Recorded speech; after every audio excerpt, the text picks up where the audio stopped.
سلام زیبا کلام. سلام. ناشرمانه جهان نه مربع نه مستطیل قزاق نقه. ببین این فرشاد کیه؟ ارشاد. شماره فرشاده برای من. آقا سوسیسا اوسیسا پشمه یه مملکت دستشه. الیاف و منسوجات پشمی. منجوزات چیزی؟ ویگنی؟ چیم؟ من یه انسان دست به بیلم نباشه تو کاموس میبینی. اینقدر ورمیداری پاک دست گوش میدی، پاک دستای وحشتناک.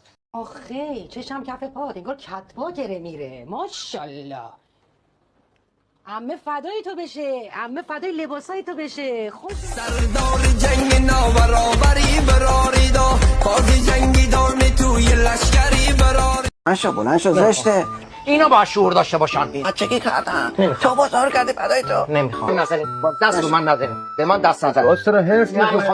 بیگلوی داری بد میکنی ها. شو یک از مافیاس به قبل به یقین. چه؟ آشو چیشه قد میکنی تو؟ میخوای جمع کنیم بریم؟ نه. همسر بنده شهر پاکدستی در پاکدامنی. نفی؟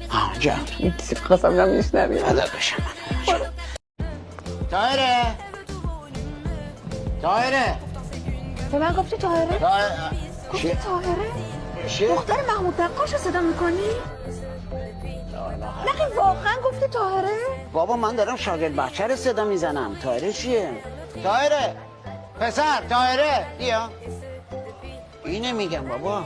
اسمت چیه تو؟ محمد امین. فامیلتو بگو. طاهره. دیدی؟ برو. Bad boy et toutes tes copines sont des bad girls. On s'en fout du risque, on n'a pas de bol.